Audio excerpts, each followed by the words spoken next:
This is a Willets Point Shea Stadium bound 7 express train.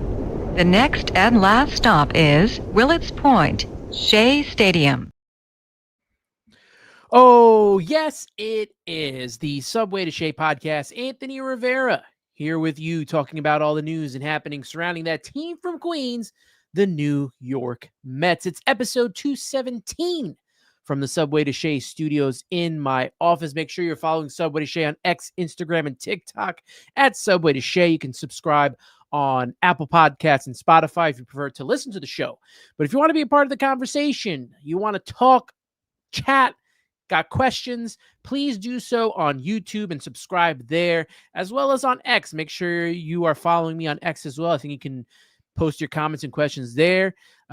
Thank you so much for being a part of this. We already got 22 people in the room right now. You can support the Subway to Shea podcast with super chats, super stickers, super thanks, which are all available on YouTube. Make sure your comments are read on this show. And just want to shout out to everybody who's in this chat here, all the way from the beginning. Maureen, thank you for being a part of the live. G Money Stacks is in here. Armand, great having you in here.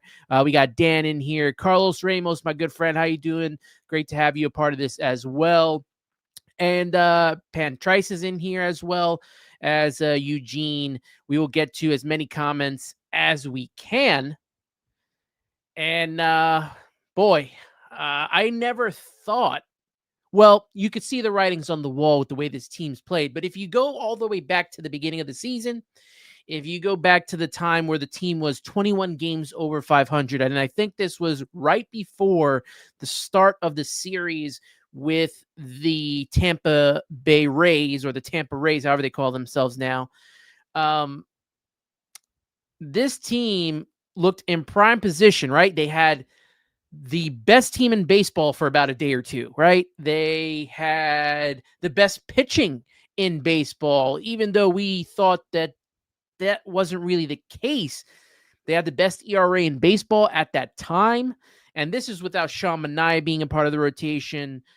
This was Frankie Montas wasn't the original rotation that was supposed to be in place was not there to start the season. You had Griffin Canning, you had Clay Holmes, David Peterson, you had Kodai Senga and Tyler McGill to start the year off, and they pitched very well at the beginning of the season.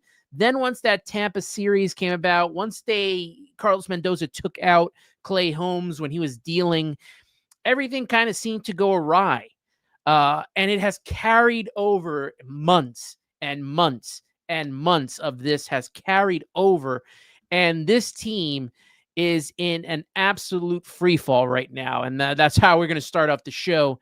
Since the last show on last week, which was Monday, they were getting ready to, finish up a road trip. Actually, no, I'm sorry. They just finished their series against Texas over the weekend, which was a lost series.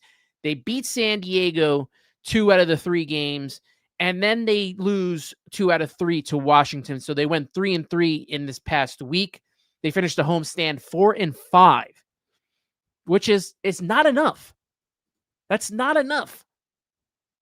And right now, this team does not control their fate. They do not control their destiny anymore. All the leverage that this team has had from being 21 games over 500 to having a 6-game lead in the NL East to having a lead in the wild card, it's all gone. Phillies won the division. That's over with. That's been over with for a while, especially after getting swept in the latest series in Philadelphia. So the division is done.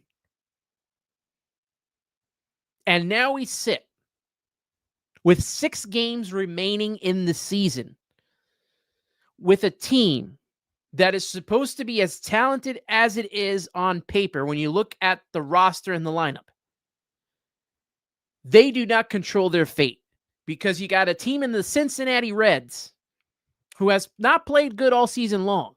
The Reds haven't played good all season long. The San Francisco Giants, who I don't think they're really in on it, but they sold at the deadline. The Arizona Diamondbacks, who have not played good all season. The Mets let these teams creep their way back into a postseason, possibility. And a lot of people are going to want to compare this. And obviously this could end up being a collapse at the, end of this next weekend coming up. A lot of people want to compare to 2007 and 2008. I don't want to do that just yet. I want to see the end result to the season, but it's pretty bad, right? I mean, you look at what happened in 2007 to this team, 17 games to play, 7-game lead with 17 to play, and they figured out a way to blow that with, bad pitching, untimely hitting. This season, you got a team with the highest payroll in baseball.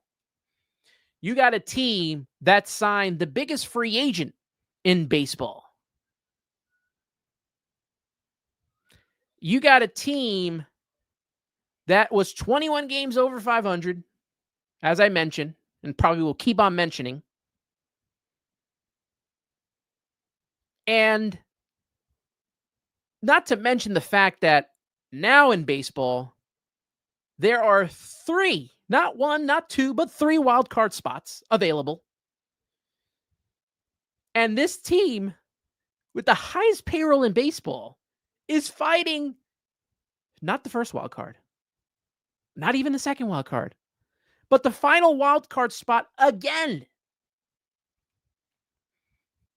The Reds, who have probably my favorite manager in Terry Francona. If there's ever a reason for the Reds to make it to the postseason, it's going to be because of Terry Francona getting them there. He knows what buttons to push.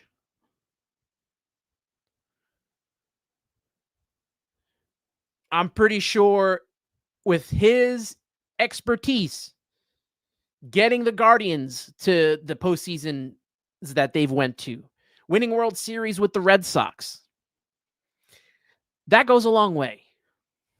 And you got a young team, Ellie De La Cruz, Hunter Green. You got a lot of good players on that team, a lot of young players on that team. On paper, are they supposed to be better than the New York Mets? No. But this team did not show up since late May, early June.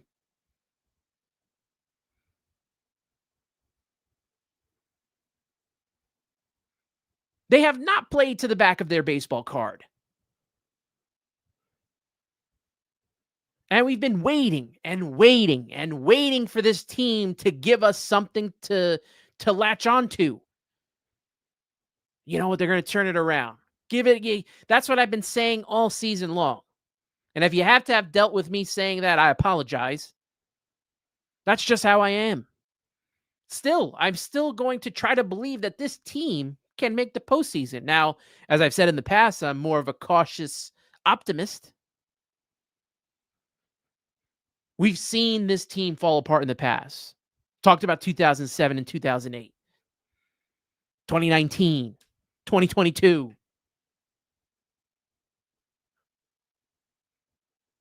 Instead of 2007 and 2008, this reminds me more of, and it could go either way, being 1998 or 99.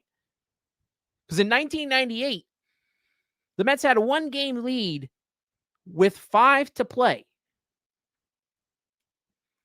After winning their final home game of the season, they went on a 5-game road trip. 2 in Montreal, 3 in Atlanta, lost all 5 games, eliminated. That could happen. We'll get into the Mets' away record this season and how this could play out a little later on in the show. Then you look at 1999, the positive. They lost 7 in a row to Atlanta and Philadelphia. 6 of those games on the road, came back, lost the first game of, I think it was the Atlanta series, then won 4 out of 5 to finish the season. Beat Atlanta 2 games, 3-game sweep of the Pittsburgh Pirates to force the 1-game playoff against none other than Cincinnati Reds. They entered that final 3-game set 2 games out of the wild card and were able to turn it around. That was a different team. They showed you something all year in 1999 that carried them off into the postseason. What have we seen from this team to show us any different? Us just believing? False hope?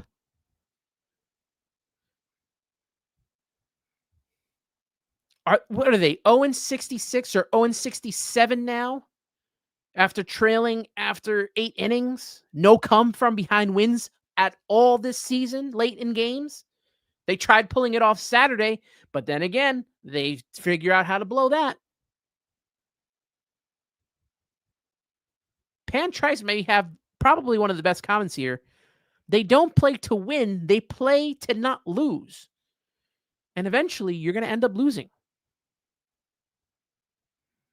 Eugene Wang saying, watching Mets versus Nats was like watching the Bad News Bears versus the worst Bad News Bears. It was pretty bad. And we're going to get into the fundies of all of it later on in the show. Frankie Almeida, this team, even if they make the playoffs, they will be eliminated quickly. They have to clean house after the season. I just don't know if they're going to do that, which I will talk about that at some point in this show. I'm not going to get into off-season stuff this here, but I'll talk about, the coaching staff and stuff like that in a few minutes.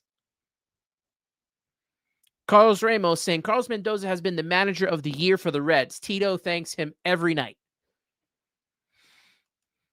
There has been a lot of mistakes. If you're going to praise Carlos Mendoza for what he did last season, what he has done this season, and, I have backed him with the fact that there's been a lot of injuries, but this second half, a lot of questionable calls. A lot of questionable bullpen calls, a lot of questionable lineup calls. And I got a comment that I'm going to get to in just a few seconds about what Carlos Mendoza said. Armand saying, get ready for off-season content. Always ready. It sucks to have to think about that, but there's a lot that's going to be going on in the offseason if this team doesn't make the postseason. Even if they make the postseason, probably a lot that needs to be done. Dan saying, we won the offseason with Soto at least. He's going to probably be one of the franchise cornerstones of this team and is really the legitimate core of this team right now. I don't know who else you want to put in there because there may be some core pieces that might have to go. Maureen with a big comment here. Does anyone in here even like this team? I know that I don't. It is, especially when they're losing, it is really hard to like this team, but everything about this team has been frustrating. I don't think, and let me know if you agree with me, I don't think I've been more frustrated with a season and a team more than this one. And I went and sat 2023 with season tickets. I sat there, especially in the second half when the Coens wrote the letter apologizing to the fan base. I sat there through all that. And I don't know if I've ever been as more frustrated than I am now. Maybe knowing that the team was out of it just, threw me for a loop. But here, with all the games that this team should have won, and I'm not saying they should win every game, but there's a lot of games that they could have won with better defensive plays, with scoring with runners in scoring position, with not walking batters, wild pitches, defensive miscues, base path running with some of these players.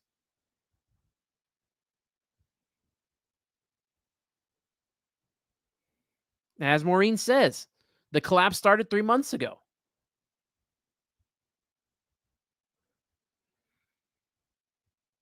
Carlos Ramos saying, I'm not trying to protect the players nor that they are not responsible for this, but this is what happens when you don't build your team when opt to just try to get by.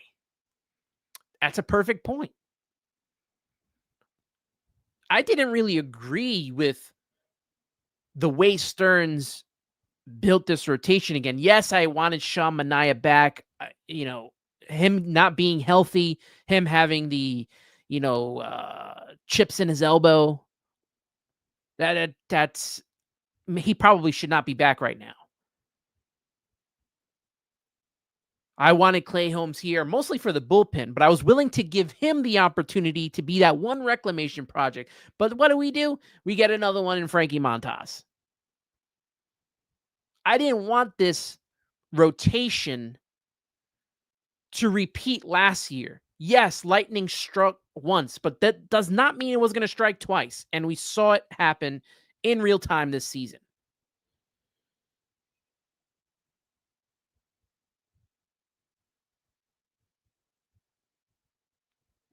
Maureen's saying the whole coaching staff needs to go. I know some of them probably will. I don't know if all of them go. I'm just not sure how they end up doing this at the end of the season. But as many have said in the chat, you have to, see how this plays out at the end of the season. Obviously, moves are going to be made. Eugene saying he still trusts Stearns. Look at the Brewers now. That's the work of Stearns. Stearns is going to get every opportunity here. Stearns is not going anywhere. I know there's a lot of fans on here. Not saying all of you guys, but there are fans that I've seen on X saying, get rid of Carlos Mendoza, get rid of David Stearns. I don't know what is to come of Carlos Mendoza. We saw what happened with Buck Showalter after 2 seasons. He was let go. Had one of the best seasons in 2022 outside of that September. Had an awful 2023, was let go. Same thing could happen here. I am just not sure. I feel more sure about David Stearns not being fired than anything else. Steve Cohen wanted David Stearns for probably about 5 years. Since probably becoming owner of this team, he wanted David Stearns. Once Theo Epstein took his name out of the hat, once Billy Beane took his name out of the hat, when they were trying to find a president and had to stick with Sandy Alderson, and they brought in the GMs that didn't last long. He wanted David Stearns. Couldn't go after him. Milwaukee wasn't going to let him go. And then finally, 2 seasons ago, and at the end of 2023, was the time that David Stearns was to become the Mets president of baseball operations. So he's not going anywhere. What does he have, a 5-year deal? I don't see him going anywhere.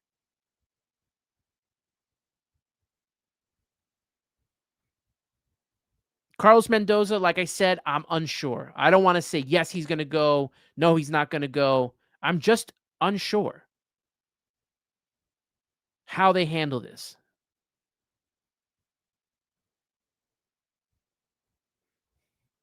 The rest of the coaching staff, on the other hand, is a different story. The 2 hitting coaches, it might be time to say goodbye to. Jeremy Hefner, I'm not too sure about what they're going to do with him. Him and Carlos Mendoza are the 2 guys I'm not sure about. Because, and you all know this, I've never been the biggest Jeremy Hefner fan. But is it his fault with all these injuries? I don't know. Maybe the bullpen, right? Is it his fault that, David Stearns wanted to bring in all these reclamation projects to work on? Or maybe he was a part of that decision making. Maybe they work hand in hand, and that keeps him here.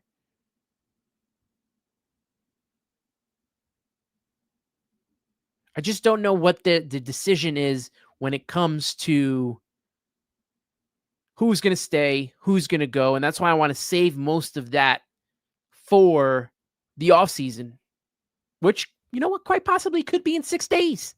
It could. I don't know anyone that's confident that this team is going to make the postseason. I don't even know if the Mets are confident. They haven't showed it in 3 months.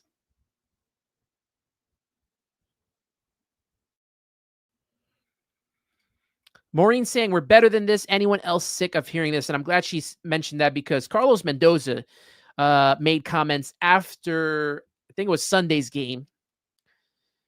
And he was asked what gives him confidence. Here we go with the confidence talk. The Mets can do what they did to do what they need to do to make the playoffs. He goes, you look at the talent there. We're one hit away, making one play, making one pitch. We're close. I don't mind hearing this in June, July, August. I don't mind hearing it after the trade deadline. Time is up. Time is past running out because this team now does not hold their own fate in their hands anymore. So forget about the back of the baseball card. Forget about what you've seen in the past from these players in past years and all that. This team's got 6 games to figure this out. And they kind of have to win out almost. Because if you look at the schedules, it doesn't really favor the Mets.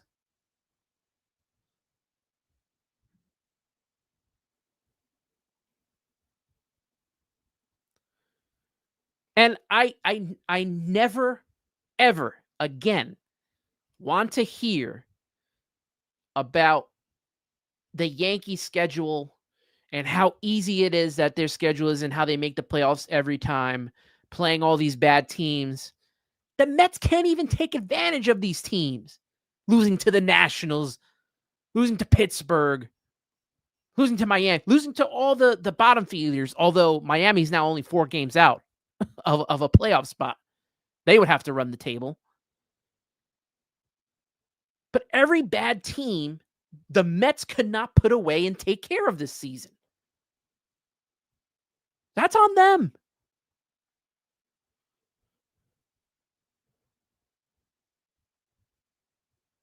Dan saying, I can't believe the Mets are about to miss the playoffs. What a disaster, even if they make it. Like I said, the highest payroll in baseball, and you only make the 3rd wild card. And I know the Reds are happy to be here at this point in time. They swept the Chicago Cubs, which means probably the Cubs are going to play very well against the Mets in this 3-game set coming up. But I look at the Diamondbacks, and you can't tell me the Diamondbacks are not chomping at the bit to repay the Mets for what happened last season. Yeah, the Mets made the 3rd wild card and made the playoffs only by percentage points because they had the tiebreak. The Mets don't own any tiebreaks here. They screwed themselves.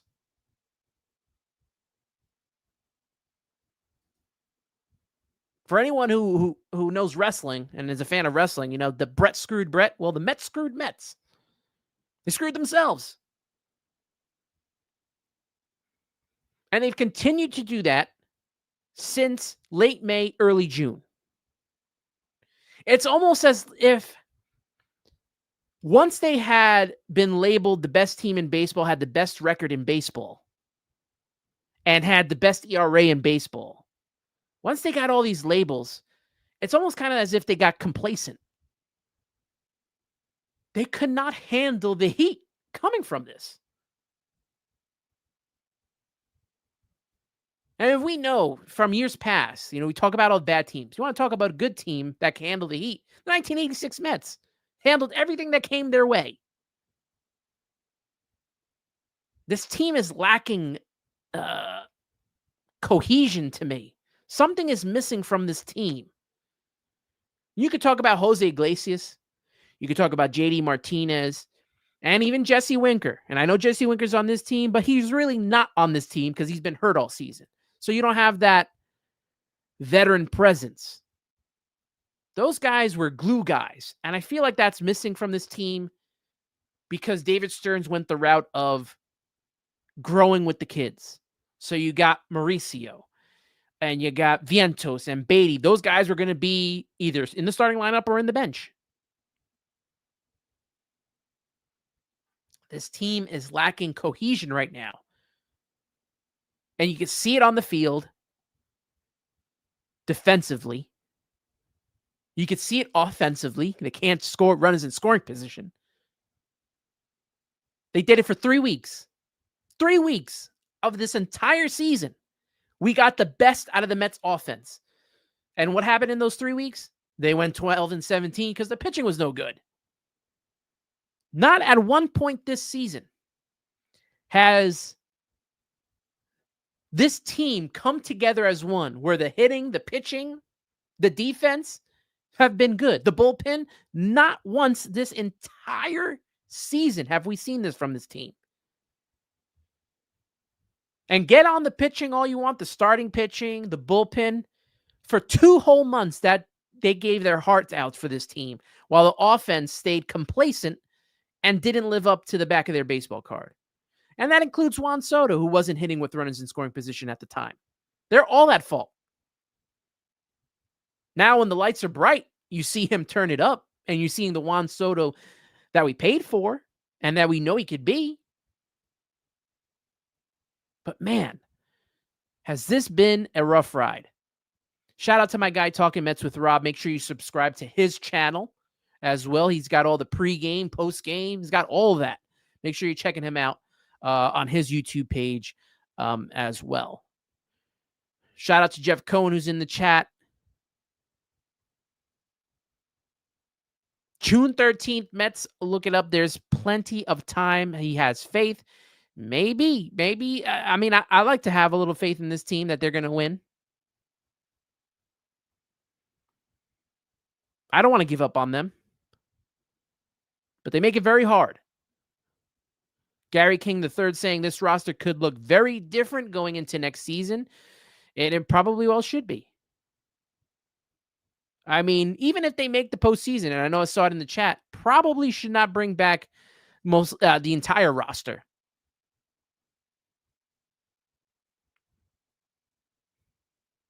Jeff Cohen saying between walks, intentional walks, catcher's interference, and hit by pitches, 628 free passes to first base. That was 6th worst of all of Major League Baseball. Yeah, the catcher's interference.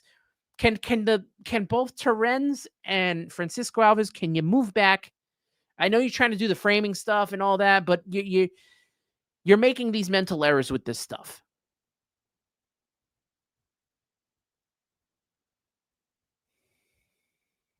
It's unreal with all mistakes that this team has caused each other. And let's get into the next part of this, and that's the bad fundies. Lack of focus on the base pass. We saw it with Cedric Mullins on Sunday.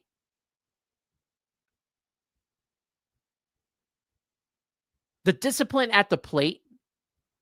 You know, I saw Brandon Nimmo hit a home run in this homestand, and the telltale of his at-bats was the at-bat afterwards where he took 3 straight fastballs for called strikes, showing you that nothing was learned from the previous at-bat.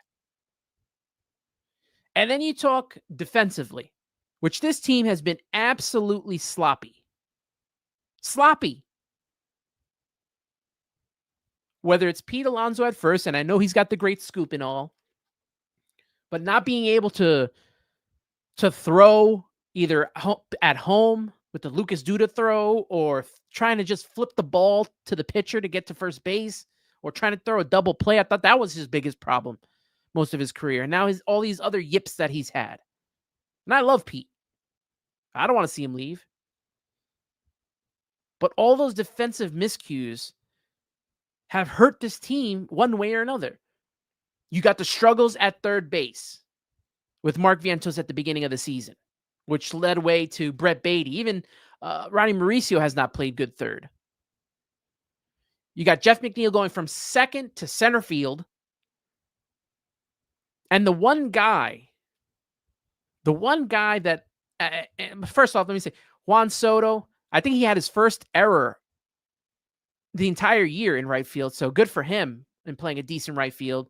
Left field is Brandon Nimmo, which, I mean, it is what it is. I mean, he's probably being overpaid right now. And there may need to be considerations of thinking about, and it's probably going to be hard because his contract is so high, about, consider trading him maybe if you can. And I love Brandon Nimmo, but he has not been worth that contract for a guy that was supposed to play center field for most of this run. And the fact that we don't have a center fielder right now is also a problem. But the one guy I want to get back to that I thought, Gold Glove, it was coming his way. Francisco Lindor just has not been good this year defensively. Yes, he's the best Mets offensive shortstop of probably of all time. Defensively, and there's no more shift. There's no more, moving around. He just not has had a good year defensively. And I don't even want to hear people compare him to what Ray Ordonez did. I mean, Ray Ordonez is one of the best defensive shortstops I've ever seen. Nothing with crazy shifts. The guy could cover probably from second to third base if he had to. But this is your leader, right? This is your de facto captain. He's got to play better shortstop. He keeps saying he's going to play better and he's got to do better. And this is the theme with this entire team. It's not just him. I'm not just throwing Francisco Lindor under the bus here, but this is the entire team. We got to play better. We got to do it with the talent is there. We got to do better. Show us this. Because I've been waiting for 3 months. You've been waiting for 3 to 4 months. And it hasn't happened. Shout out to Nelson Cruz in the chat. Appreciate you as always, my friend, for being here. Eugene saying atrocious fundamentals. It's been bad. Jeff Cohen saying, love Pete Alonso, but can't throw to the pitcher covering first base. I don't know if you agree with this, but I think that him throwing to Kodai Senga and Kodai Senga getting hurt really affected this team, because Kodai Senga has not been the same since. Has absolutely not been the same since. And that was a huge play, not only to ruin that game, but probably hurt Kodai Senga.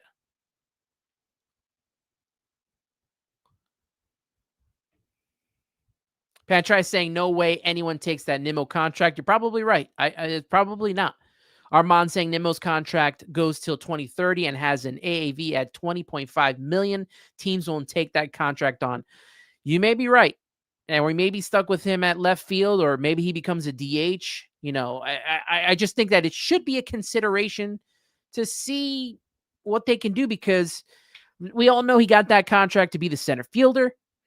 He moves after 1 year to left field, and he just really has not been good defensively. I don't know if it's the injured heel or whatever coming out of 2024 season. We know he can't throw. Man, that's a contract that is hurting the Mets. It really is. It really is hurting the Mets. Nelson Cruz saying the bottom of the order should be renamed the Expendables, and that's something too. That is something too. Because that's a big part of why this season has not been a success offensively. You're going to get what you're going to get from the top of the lineup, right? From Lindor, Soto, Alonso, Nimmo to a certain extent, McNeil, and Marte. But that bottom of the order, which was supposed to be the kids in Francisco Alvarez, Ronnie Mauricio, Brett Beatty, and Mark Vientos. Mark Vientos, I mentioned about the sophomore slump in the offseason, and here we are. He had a good couple week span, especially in August. Has had a couple big hits too as well, but he's not the Mark Vientos of last year. Brett Beatty has come around, more of a component player. I don't see him as a superstar. Ronnie Mauricio probably should not have come up. Is still nursing that injury, but he's here and he's on the bench. And then Francisco Alvarez, the guy can't stop getting hit in the hand. Not to his fault, but he gets hit in the hand every time he's about ready to break out, and then that goes awry. So the Mets are going to have to figure out what they're going to do with these guys, because you also got Jet Williams and Carson Benj on their way. Jeff McNeil probably can't trade him. I would think not, unless somebody wants to take his last year of his contract. Probably stuck here. So you only have so many spaces for these guys. And honestly, I wouldn't want to keep this entire offensive lineup anyway, considering what we've seen all season. Ethan KL says, I sounded the alarm months ago, but was told they got time. I made it clear that in that locker room, there's zero accountability and it shows on the field. I've said that they've got time, right? I'll be the one to say that I said that they've got time. Yeah, but that was back in like June, July, up to the trade deadline. Time's run out with this team. And maybe you're right. Maybe they do have zero accountability on the field. Shout out to Matt A.B. Ibanez here in the chat. Make sure you're following and subscribing to Till Mets Do Us Part. They're on every Wednesday, I think around 5:30-ish. So make sure you are subscribing to them and check them out with John Stapanero as well. Trying to get to more of your guys in the chat. Brad saying Nimmo routes in the outfield are the worst and he's slow. I mean, and we've still got more time with him. So very interesting to see how this moves forward. Ibby saying Beatty has earned his keep. Brad saying Beatty is last year's Vientos. Beatty has played very well. I think he's got 17 home runs, 47 RBIs, has pretty much earned his stay this season, but we'll see what happens next season with him. We'll see what happens. Because I'm not sure they're going to keep all of these guys. And the biggest problem, the biggest fix, and that's where probably Jet Williams, unless he plays second, Carson Benj, center field has been an absolute black hole for this team. Cedric Mullins, since being traded to the Mets, a 188 batting average, 2 home runs, 10 RBIs, and a 415 OPS. Jose Siri, now he's been hurt most of the season, but he's batting .063, only has an RBI and a 292 OPS. The fact that at this point in time in the season, I am yearning for Tyrone Taylor to come back and be the starting center fielder, or even to end the season with Jeff McNeil playing center field, is a problem. And it's a problem that I hope David Stearns addresses in the offseason, whether that is bringing in a center fielder or letting it be Carson Benj or Jet Williams. Tyrone Taylor this season, 218 batting average, 2 home runs, 25 RBIs, and a 592 OPS. So he isn't any better either, but he's better than the other two. And he plays way better defense than the other two, as we've noticed. We've already seen this past weekend against Washington, all the bad fundamentals from this defense, especially in center field with Cedric Mullins giving up a inside the park 2-run home run in the 10th inning. And then you could talk about Jose Siri and his bad defense as well.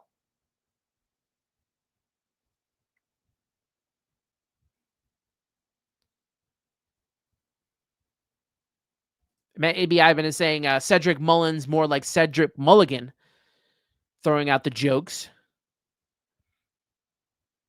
You're funny, A.B. I got you. You know I always laugh at your jokes in our chat, for sure. Pan tries saying Beatty was close to hitting 800 and then Mendoza sat him for almost a week. That has also been a problem. That's probably been, we all know the problems with Mendoza in the bullpen, but when it comes to this lineup, Pan Trice mentions it here, Brett Beatty hitting over 800 and then he gets sat for almost a week. Same thing with Mark Vientos when he got hot, he sat. You got to play the hot hand. This team doesn't seem, and the manager doesn't seem desperate to get into a postseason spot. That we are taking pitchers still out at 75 pitches, 85 pitches. This team's season is on the freaking line right now. All hands on deck at this moment in time. Now, you want to tell me Nolan McLean and Jonah Tong and Brandon Sproat, you don't want to take them out because, you want to take them out because you're preserving their arms, and for them, it doesn't matter as much. I guess, okay, I can go with that. And the same thing happened with like Matt Harvey in 2015 coming back from Tommy John. They wanted to preserve his arm, and it was either he was going to pitch in the postseason or he was going to get healthy. And we saw the way his career ended up going at the end. So if they want to preserve the kids, whatever. But if Clay Holmes is starting, he's got to be pitching more innings. Same thing with David Peterson. These guys got to step up to the plate if they want to make the postseason.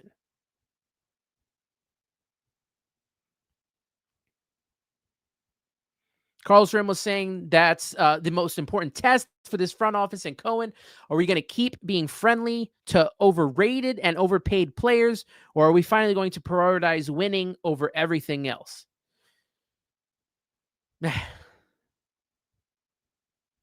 I mean, you said it right there, Carlos. When are we going to prioritize the winning with these last 6 games to go? Are they going to do it? We're going to find out what this team's made of. Because if they just flail to the end of the season and this continues, they're going to have some trouble on their hands, especially with the fan base. Brad saying the defense this series was awful and not playoff worthy. I've said it all weekend long. All weekend long. These defensive miscues, these errors, they don't play in the postseason. You will be exposed at the dime of a hat. Real quick, you'll be exposed by these teams. With this terrible defense that we've gotten all season long from these guys. And as Maureen's saying, there's no sense of urgency. It just doesn't feel like that.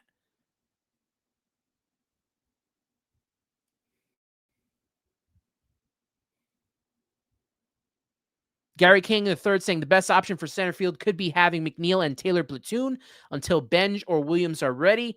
I agree with that. Let Cedric Mullins go. Let Jose Siri go. Although I think Jose Siri may have another year left on whatever deal he has when we traded for him. So, we will see. Maureen saying the kids have been the only bright spot on this team.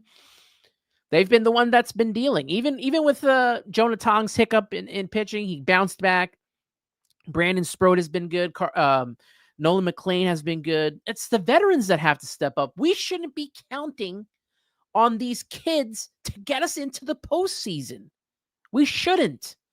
It shouldn't be up. Yeah, if you want to throw McLean in for a start, fine.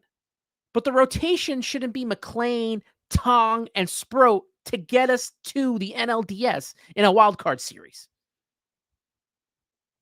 What happened to David Peterson? What happened to Kodai Senga?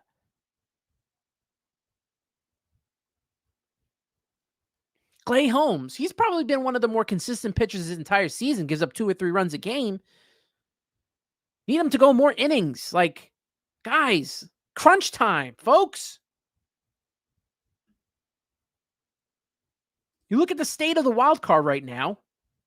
As I mentioned, the Mets don't have control of their destiny anymore. The Reds have the tiebreak since the Reds took care of business. I should know best because I was there for one of the games against Cincinnati. When David Wright's number retired, they blew that game. Right now, both the Mets and the Reds sit at 80 and 76. Cincinnati has one more home series against Pittsburgh, and then they go to Milwaukee, which, unless Milwaukee wants to knock out Cincinnati, they really have nothing to play for because I think they not only clinched the division, but I think they may have clinched home field as well as the best team in the National League. I think. Don't quote me on that. But maybe one of you guys can put that in the chat. The Mets will go to Chicago for 3, go to Miami for 3. And Miami wants to end the Mets season. But do the Mets have the guts in the last 3 games of the season to step up to the plate and put an end to it like they did last year in Atlanta? Or are they just going to continue this collapse and freefall? Miami wants this series so bad that I read probably about 10 minutes before I went onto the show that they are holding Sandy Alcantara back so that he gets to pitch in one of these games. That's how bad they want to eliminate the Mets. And then you got Arizona, 1 game back, 79 and 77. They go to LA, and then they'll play in San Diego. Now, I don't know what LA has nothing to play for, except for maybe winning the division. I don't know if San Diego's close or not at all. I apologize for not having those stats on me. You can, help me out with that if you can. But now the Mets have officially lost the tiebreak to the Diamondbacks. So in any scenario in which this team finishes tied, Arizona will have the better intra-division record, which will get them into the postseason as well. Good job to this entire roster for the nonsense that has happened over the past 3 months. Yeah, I can say that as a fan because I've supported this team. I've paid for the season tickets. I've been one of the 3 million at Citi Field. Pretty sure a lot of you have been there too. But I'm not going to sugarcoat this anymore like Mendoza has and Stearns has. We got the talent. We got the players to get this done. Well, show us. Because you basically have to win out now. You basically have to win out.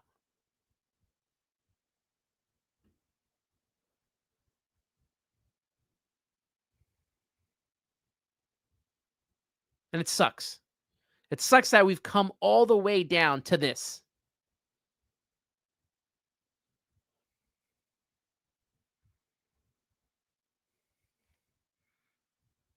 Nelson Cruz saying, for professional athletes, they sure take forever to heal. That has to raise an eyebrow. Yeah, I mean, you got to look into, I always think of Ray Ramirez as the guy. No one should know Ray Ramirez, but if you've been a Met fan for a long time, you knew Ray Ramirez and how these guys came back from injuries, and not to the best. That's for sure. That's absolutely for sure. Johnny Boy saying, which coaches are we letting go? And shout out to you for being a part of the show, Johnny Boy. Appreciate you. Right now, I'm thinking definitely the hitting coaches. I say that they and don't quote me on this as being sure, but I think that Jeremy Hefner probably stays because he's been here forever through all the good and the bad. He's been here, and I think they start the year off with Carlos Mendoza. Right, he's got a 3-year contract. I think they start off the year with Mendoza, but if this team shows no fight towards the end and they just get blown out and epically lose and go 0-6 on this road trip, there's a possibility that something could happen. I don't know if I feel like that's the right move right now. I would probably give him the year to start, but I know there's a lot of Met fans who want him gone. David Stearns, I don't think is going anywhere. Shout out to Maureen for the $10 super chat. I really appreciate that. Thank you so much. Saying not very optimistic right now, though I try to be. I look forward to the offseason and all your content. And I appreciate you guys. I will be here all offseason. I will tell you this, though. If the Mets some way, somehow do not make the postseason, your boy's probably going to take a month off to clear his head, to get himself ready for the offseason. There might be a time of this next coming month of October where I just reset, take a little bit of a break, and come back for the offseason, because this has been a season. And there's been some times where I haven't want to come on and do a podcast. That's how bad this team has made it, where I just wanted to take a show off or two. But we'll see. We'll see what this team does. Appreciate you again, Maureen, for the super chat. Love you being a part of the show. Ethan KL saying they cannot go into next season with pitching lab projects to be a major part of the rotation. It was bound to fail from day one. Never again do I want to hear trust the pitching lab. Look, the projects, I'm okay with one project, but when you're doing 3 or 4 in a rotation that includes Kodai Senga, who needs to be taken care of, right? He has his own thing that needs to be taken care of, his own schedule. You're throwing in David Peterson, Tyler McGill, Griffin Canning, who, another project who you didn't know what you were going to get out of. I mean, we literally went with 3 projects this offseason. Canning, Montas, Clay Holmes. Clay Holmes pitched well. Canning was doing well until he got hurt. And then Frankie Montas was a waste of time. I'm okay with 1 pitching project, but that means that like the rest of this rotation, if it's going to be the kids and then Manaya or Peterson and Clay Holmes at the end of the rotation, fine. They gotta. I can't do a whole rotation where we're trying to figure out if these guys can't keep doing this. You killed the bullpen within the first 2 months of the season. They were completely exhausted. And now the pitching staff has been up and down, mostly down. Can't keep doing it. Just can't.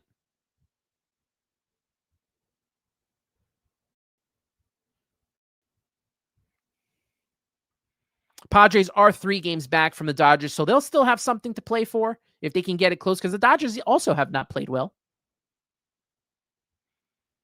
Nelson Cruz saying Senga went from Ghost Fork and optimism to just Ghost. That's probably the best way to put it. As 4K Cinema saying what I said earlier, that Pete Alonso broke Kodai Senga with the throw to first that injured him. Pretty much changed everything. Carlos Ramos, hit that like on the video as it ends. Let's have more likes on Ant's videos than Mets victories in September. Can I be happy and sad about that at the same time, Carlos? I mean, yes, I would definitely love the likes, especially more than this team has wins, because I will give you my all in every episode, more than this team has probably been giving on the field right now. So I appreciate that. Shout out to you, Carlos. Now, these last 6 games is the Mets' last stand. 6 games on the road at Chicago, 3 games on the road at Chicago, 3 games on the road in Miami. This season, the Mets are 31-44 on the road. Awful. And they had a great home record, and they blew that away too. They still had a winning record on the road, but not great. Now, here are the pitching probables for these next 6 games. And this was via Tim Britton of The Athletic, who had posted this out. None of these are for sure, except for the first game, which would be David Peterson against Cade Horton, who's 11-4, 2.66 ERA. Then Jonah Tong going against Matthew Boyd. Nolan McLean against Colin Ray in this first series. Then in Miami, Brandon Sproat against Adam Mazur, Clay Holmes against Yuri Perez, and David Peterson against Ryan Weathers. One of those guys is probably going to be taken out. Probably Adam Mazur to get us to see Sandy Alcantara, because Miami wants to bury us. And as Britton said, the Mets have not announced anything past Peterson on Tuesday, but they're looking to move up McLean ahead of Sproat just to align McLean for a potential game 1 start in the postseason. Get there first before we start talking about that.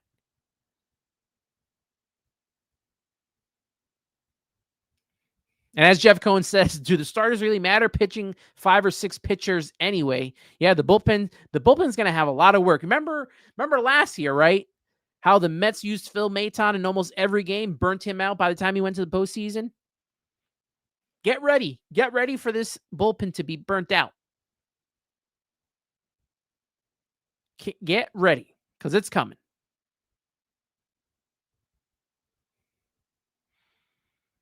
So this is do or die. And I think I heard Sean Manaea said that. It's do or die for this team. All hands on deck. Every move that Carlos Mendoza makes will be scrutinized times 10 now than has been all season long. Does he have what it takes to be manager of this team and continue on with the adversity that they're up against right here?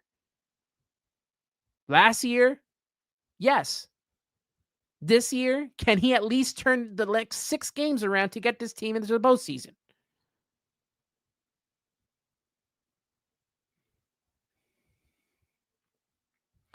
G Money Stacks asking, which starting pitchers should the New York Mets go for in the 2026 offseason?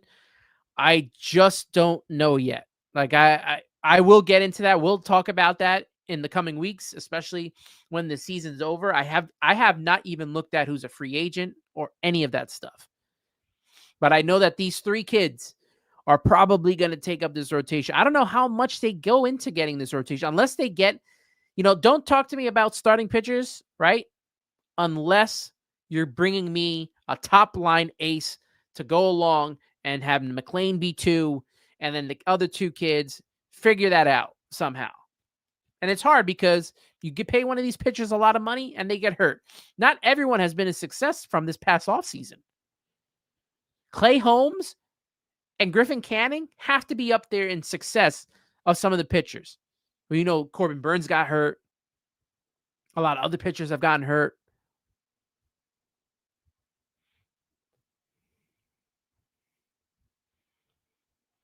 Carlos was saying, yet they don't learn from it. And how many times have we heard Mendoza come up with some BS excuse for taking a pitcher out too early?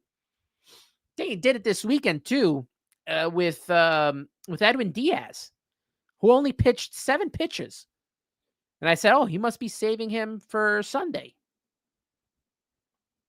Got to win the game at hand first, and then worry about tomorrow later. And I agree with Armand here, going back to G Money. The rotation could be set.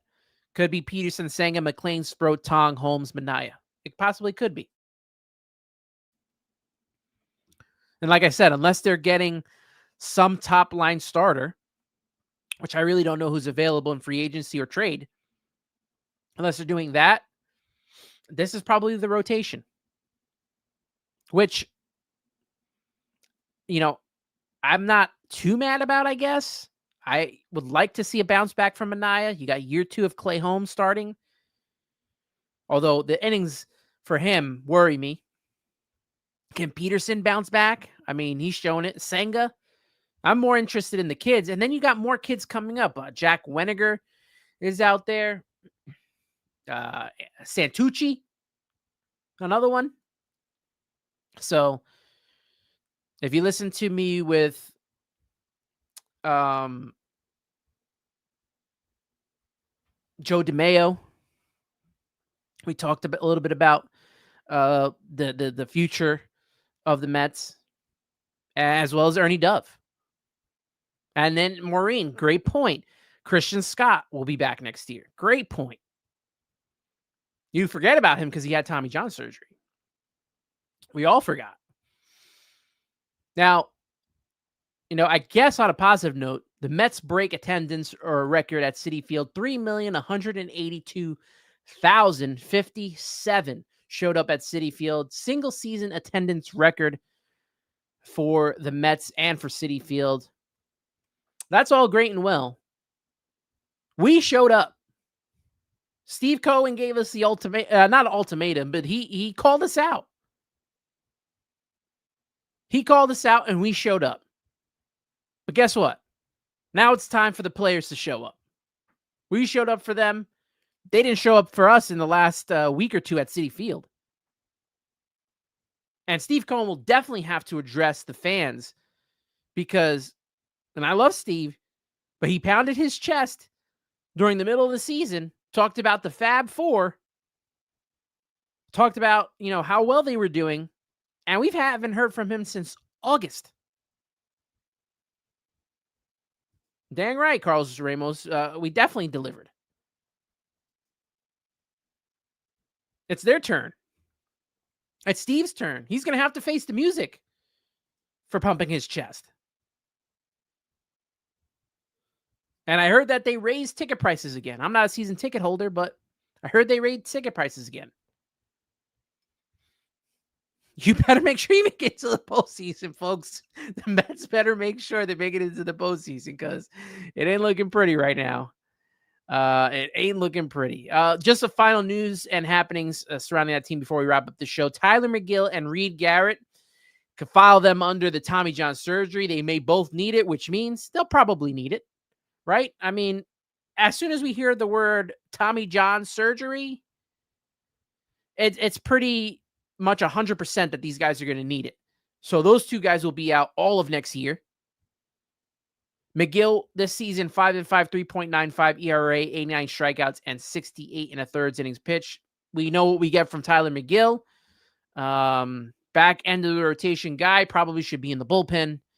And Reed Garrett was 3-6, 3.90 ERA, and had 64 strikeouts and 55 and a thirds innings pitched. Same thing as last year with Reed Garrett, right? I mean, we know what we're getting when we have Tyler McGill and Reed Garrett on the mound. Reed Garrett will have a hot start. He'll pitch some of the best baseball. Once they start overusing him, that's it. And now it finally come to a head as now he needs Tommy John surgery. And don't forget either, Francisco Alvarez will probably need surgery on his hands. Thank you for that, G-Money Stacks. So this team is roughed up, beat up, banged up. But which team isn't? And then, you think about this with this team, how many times you go on X or their website and there's a roster move? I feel like this has been the year with the most roster moves ever that I've ever seen. We got to get to a point where we're not doing that. Whether these guys are staying healthy or we're actually signing major league capable players for the bullpen and for the rotation and for the lineup. Now, if they decide to keep the kids and go with them instead of getting a veteran, okay. But next year, I don't want to see this every other day roster moves being made. I got to bring up this pitcher, put this pitcher down. It's the option, this option. No. The 99 team, the 2000 team, they didn't go through this much roster movement. 2016, they had some big injuries, right? To Pedro Martinez, to Dwayne Sanchez, El Duque. But did they go through that much with the roster? I don't think so.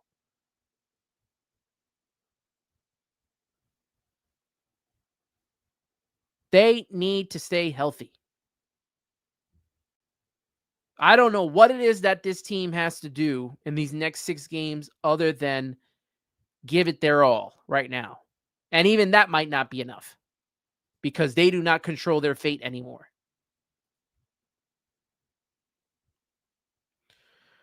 I just want to shout out everyone on here. Appreciate you all for being a part of the chat. We have 137 people on this live stream. The chat was lively, and I appreciate that because, doing a solo show ain't the easiest for me. But when I have, this back and forth conversation, whether it's, with a guest or with you guys, it just makes the show a whole lot better. It gives me more energy and more time to plan out my thoughts. So it's been a lot of fun talking with you guys today. I hope next week when I talk to you guys that we are, first off, wrapping up the regular season. Secondly, I hope that I am doing 2 episodes and the other one being a wild card preview, which will probably eventually be against the Los Angeles Dodgers. So that's the hope that I have. This team has had me cautiously optimistic since 2006. So what happens moving forward, whether they make the postseason or collapse, I'm going to tell you guys this right now. I'm not going to feel any type of way. I'm not going to feel too upset. I don't want you guys to get too upset and let this affect your day and affect your life. There's more important things out there than to be dealing with this. And to be honest with you, I know a lot of people don't like this, but come March, the World Baseball Classic, you want to see teams give it their all and players give it their all. Watch them give it their all for their countries. I love the World Baseball Classic, so I'll definitely be tuning in. Obviously, to Team Puerto Rico and Team USA. Obviously, the Dominican Republic. All the good teams. I mean, that's just a fun breakaway from New York Mets baseball. As G Money Stack says, you can't let every New York Mets loss affect your sanity and mental health. You just can't. Don't do it. Don't allow them to do that to you. Even if they get eliminated, even if they collapse again, we have seen this so many times. Right? It's embedded in us as Mets fans. That's these collapses. 2007, 2008, 1998. Falling apart in 2022, 2019. The awful season of 2023. We've been through this. This is nothing. Yes, it sucks because they have the highest payroll and they brought in Juan Soto. Juan Soto did his job for the most part, especially during the second half of the season.